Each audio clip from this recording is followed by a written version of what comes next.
दोस्तों, क्या आप जानते हैं कि जिस धरती पर आज हम अपने जीवन का आनंद ले रहे हैं वह कभी आग के एक विशाल गोले के रूप में थी, या फिर यह धरती एक समय पर पूरी तरह से बर्फ से ढकी हुई थी। हाँ, यह सुनकर आश्चर्य होता है, लेकिन यह सच है।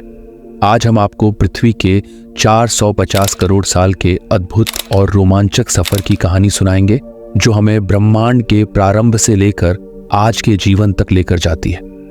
दोस्तों, इस सफर को शुरू करने से पहले आप हमारे चैनल को पहली बार आए हैं तो सब्सक्राइब कर देना, और इस वीडियो अच्छा लगे तो एक लाइक भी कर देना। चलिए शुरू करते हैं।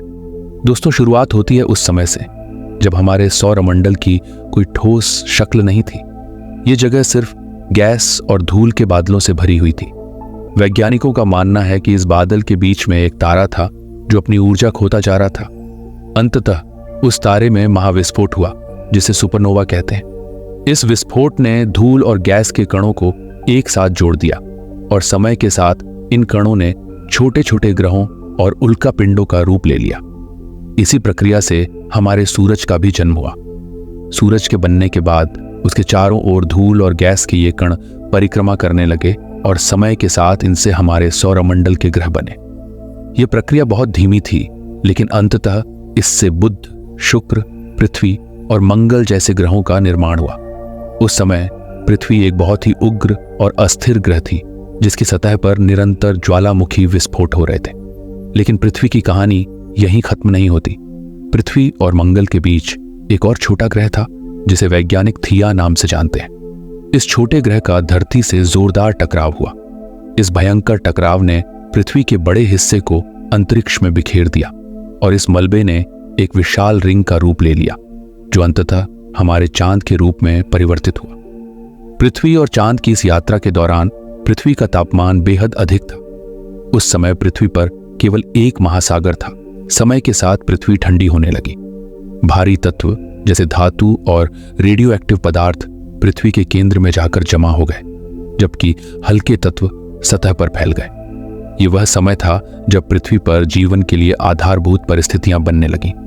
अब बात करते हैं उन उल्का पिंडों की, जो पृथ्वी पर पानी, नमक और मिनरल्स लेकर आए। ये उल्का पिंड पृथ्वी के वातावरण से टकराए, और उनके द्वारा लाए गए तत्वों ने पृथ्वी पर जीवन के लिए आवश्यक स्थितियों को जन्म दिया।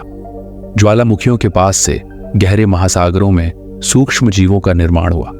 लाखों सालों तक ये सूक्ष्म जीव धीरे धीरे विकसित होते गए, और इनकी वजह से वायुमंडल में ऑक्सीजन की मात्रा बढ़ने लगी। ऑक्सीजन का वायुमंडल में बढ़ना एक महत्वपूर्ण घटना थी। इससे न केवल पृथ्वी पर जीवन के नए रूप उभरने लगे, बल्कि ओजोन लेयर का निर्माण भी हुआ। ओजोन लेयर ने सूर्य की हानिकारक किरणों से पृथ्वी की रक्षा की, जिससे जीवन जमीन पर विकसित हो सका। लगभग 47 करोड़ साल पहले पृथ्वी पर पहली बार पौधों का उदय हुआ। ये पौधे पानी से बाहर निकलकर जमीन पर बढ़ने लगे, और धरती हरी भरी हो गई।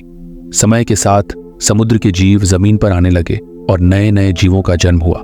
यही वह समय था जब जीवन ने धरती पर अपनी पकड़ मजबूत की। धीरे धीरे पृथ्वी के सभी हिस्सों में जीवन फैल गया। इस समय पृथ्वी का वातावरण और तापमान स्थिर हो चुका था, और जीवन के लिए अनुकूल परिस्थितियां बन चुकी थीं। लगभग 20 करोड़ साल पहले पृथ्वी का समस्त महाद्वीप एक ही जगह इकट्ठा था, जिसे पेंजिया के नाम से जाना जाता है। समय बीतने के साथ पेंजिया का विभाजन हुआ, और इससे नए महाद्वीपों का जन्म हुआ। इस विभाजन ने पृथ्वी के अलग अलग हिस्सों में विविधता को जन्म दिया और हरियाली फैलाने का काम किया। इसी समय के दौरान डायनासोर जैसे विशालकाय प्राणियों का उदय हुआ, जिन्होंने पृथ्वी पर लाखों सालों तक राज किया। लेकिन 605 करोड़ साल पहले एक विशाल उल्का पिंड पृथ्वी से टकराया, और इस टकराव ने डायनासोर युग का अंत कर दिया। इस टकराव से वातावरण में धूल और राख फैल गई, और सूरज की किरणें धरती तक नहीं पहुंच पाईं। तापमान गिर गया, और जीवन के लिए मुश्किल हालात बन गए। लेकिन प्रकृति ने हार नहीं मानी। छोटे जीव जो जमीन के नीचे छिपे हुए थे, वे इस प्रलय से बच गए और धीरे धीरे विकसित होते गए। इन छोटे जीवों में से कुछ ने समय के साथ बदलकर एप्स का रूप लिया। ये एप्स अफ्रीका के जंगलों में रहने लगे, और धीरे धीरे उन्होंने अपने पैरों पर चलना शुरू किया। यही हमारे पूर्वज थे, जिन्होंने अपने जीवन को बदलते हुए एक नई शुरुआत की। ये पूर्वज धीरे धीरे इंसान बने और पृथ्वी के विभिन्न हिस्सों में फैल गए। उनके शरीर का रंग और रूप वहां के वातावरण के अनुसार बदलता गया।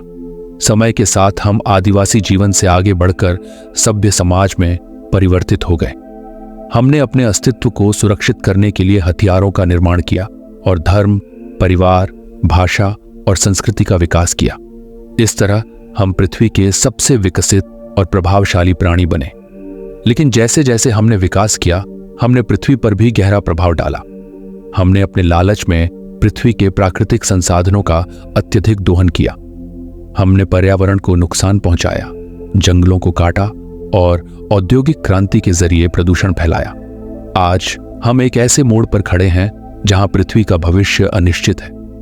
वैज्ञानिकों का मानना है कि अगर हम अपनी आदतों में सुधार नहीं लाते तो पृथ्वी पर एक बार फिर बड़ा परिवर्तन हो सकता है।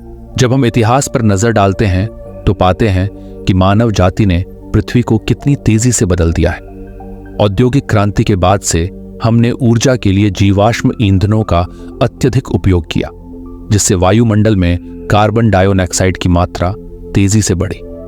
ये गैस ग्रीन हाउस प्रभाव को बढ़ावा देती है, जिससे ग्लोबल वार्मिंग हो रही है।